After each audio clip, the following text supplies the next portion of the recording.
Hey, welcome back everybody.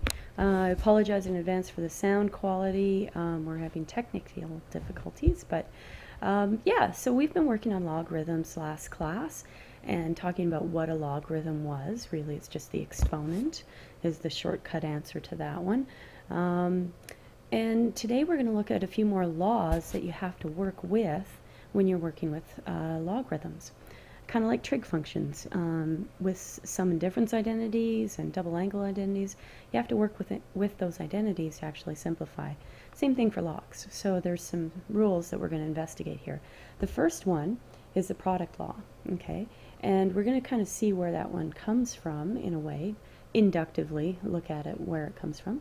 So it says evaluate the following. So if you recall, log base 2 of 16 is really just log base 2. If I can write 16 as 2 to some exponent, 2 to the 4, plus, and same thing with the 8, 8 is 2 to the exponent 3. Okay, so the log is the exponent as long as the base on the log and the base on the power are the same. So that becomes 4 plus 3, which is 7. Okay, so we know from our previous lesson that that should equal 7. Okay, let's figure out what this would equal. So I'm going to write 16 times 8. Let's see what that is. Log base 2 of 16 times 8 should be, I believe, 128. And then, if we can write 128 as 2 to some exponent, it should be 2 to the 7, which means the value of that log would be simply the exponent now, since the bases are the same, and so that should equal 7. So, take a look at that. What do you notice? We're adding two logs here, and that turned out to be the same as if we were taking those numbers and multiplying within the log. Okay. Let's see if it works for this one. So we have log base 3 of 27, which is 3 cubed, plus log base 3 of 3. No need to change that one. Okay, so the value of this log would just be 3, the exponent. The value of this log would just be 1, the exponent there, so that should work out to be 4. Okay, let's do it this way. So log base 3 of 27 times 3, that's 81. And we know 81 is 3 to the exponent of 4. So therefore, the value of that log should be 4. Again, the same. So it appears that when you're adding two separate logs, and the bases are both 3, that it's the same as if we were multiplying the values inside the log together and then finding the value of the log. Okay, that could be our product law. But let's see what happens when we're subtracting two logs. So same idea, we know from above this value of log base 2 of 16 is 4, and the value of log base 2 of 8 from above is 3. Subtract that, we get 1. Okay, this one, log base 2 of 16 divided by 8 is 2, and what's the value of that? Log base 2 of 2, it's equal to the exponent, which is 1. Okay, so that appears to be that if we subtract two logs, it's the same value as if we are dividing what's inside the log first and then evaluating the log. Let's see if it works here. Okay, so above we know those were equal to 3 and 1, which is going to equal 2. Okay, or if we write it like this, 27 divided by 3 is 9, and 9 we know to be 3 to the exponent of 2, and therefore the value of that would be 2. Okay, it appears from inductive reasoning that this seems to be true, which leads us to our two laws, product law and quotient law.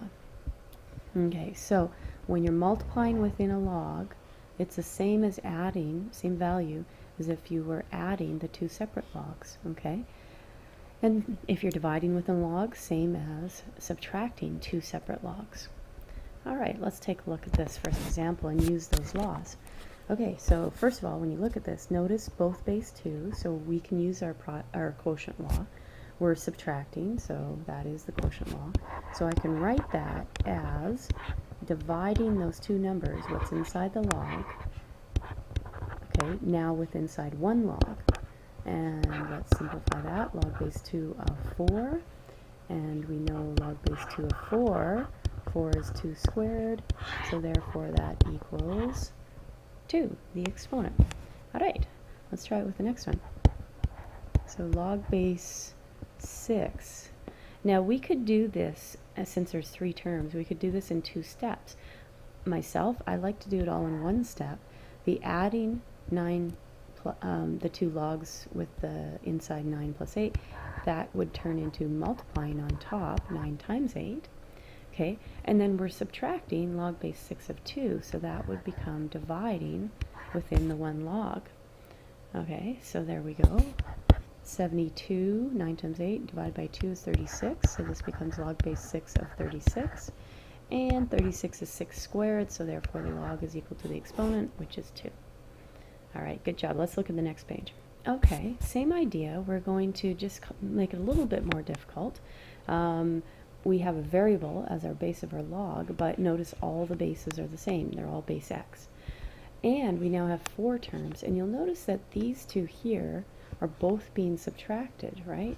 So let's just write this as a single logarithm. So we have log base x of 10 times 75, because we're adding. Okay, so 10 times 75 within the 1 log.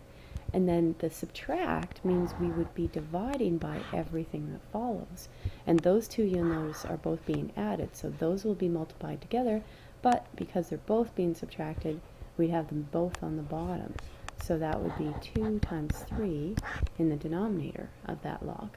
Okay, let's simplify this, see what we get inside the log. So 10 times 75, 750, the bottom is 6. If we divide those, we can get 125, I believe.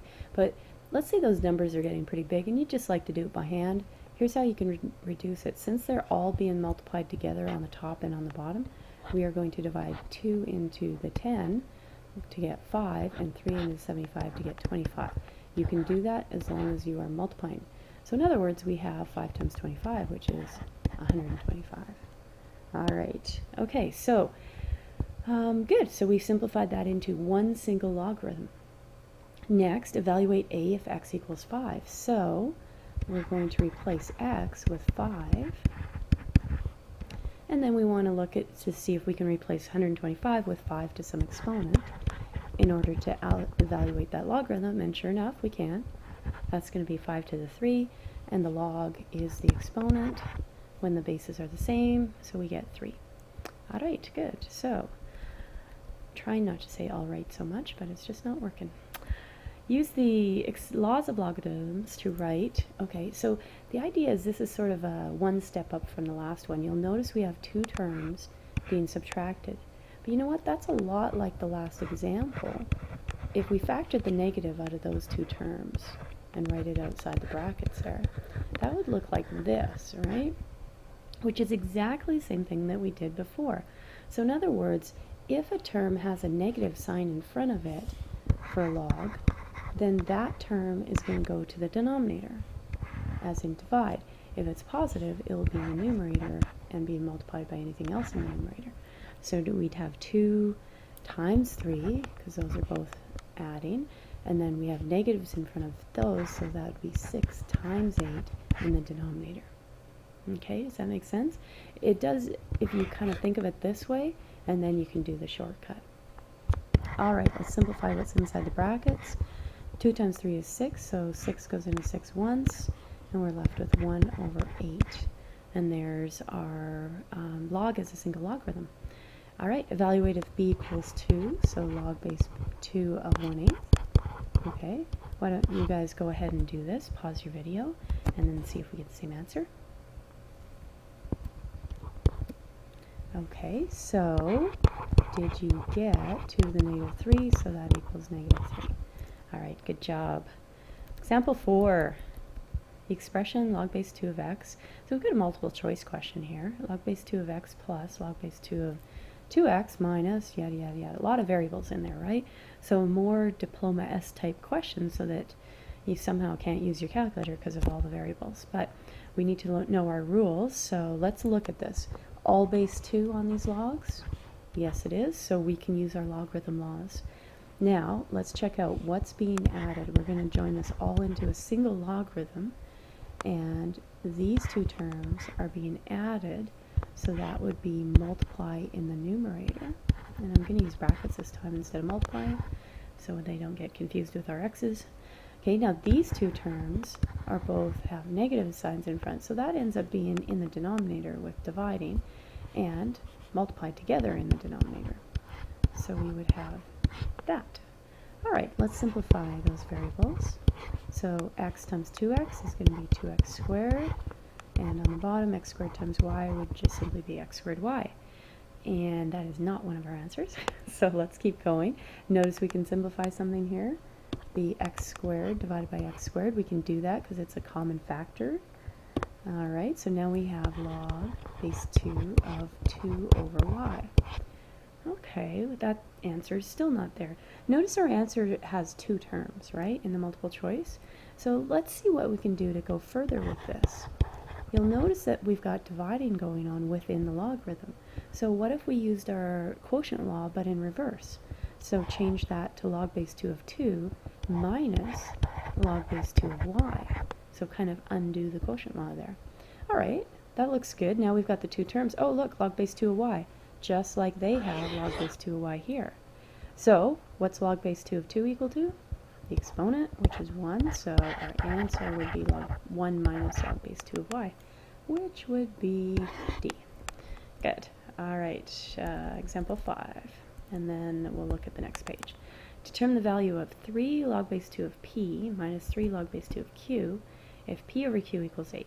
Okay, it can be overwhelming when you first read that, but remember your laws and check your bases on your logs. They're both base 2, so that means we can use product and quotient laws.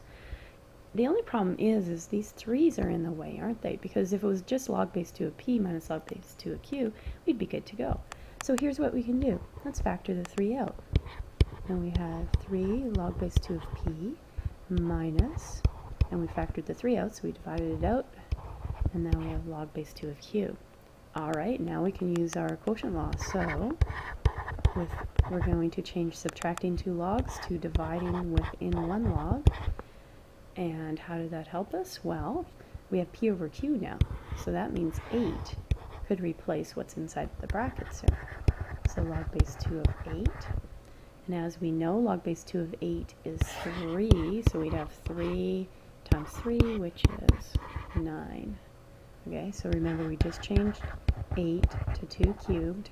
The log is the exponent when the bases here are the same, so that's how we got the 3. Good, let's take a look at the next page and a new logarithm law. The next law we're going to look at is the power law, and once again we're going to investigate that. On part A here, they want us to write 2 log x as log x plus log x in order to show that 2 log x actually equals log of x squared. So if we do that, we'd write log x plus log x, just simply replacing that. And then we know if we're adding 2 logs, we could write that as multiplying within 1 log, and that means that would become log of x squared. There we go. Let's try 3 log base 2 of a. So that means we would have log base 2 of a plus log base 2 of a plus log base 2 of a. And again, using our product law, we could join that into one term, 1 log, and that would be a plus a plus, or a times a, using our product law. And yes, that would end up equaling, I'll kind of do a little arrow thing that goes to there, log base 2 of a cubed. Okay, so what appears to be happening here is that number in front of the log ends up being an exponent of what's inside the log. See here as well, the number in front of the log ended up being the exponent on what we were taking the log of. So in other words, for this one here, we would expect that to be log base b of c to the exponent a. And that leads us into our last power law, okay? Now, the next couple examples, we've already done this technique with my inverse functions. So there's a couple ways we could do this one. On example 6, we could bring the 12 down, and that becomes 12, and then log base 4 of 16. And 16 we know to be 4 squared, so therefore that becomes 12 times 2, the exponent, right? And therefore the answer is 24. Okay, you guys try the next one, B, and then we'll check and see if we have the same answer. Okay, did everyone get 21? Good job. Okay, now example 7, really, we've been doing that already. This one would equal n because that's the exponent. And this one, we already know that undoes that, so that also equals n. just more from the last lesson. Okay,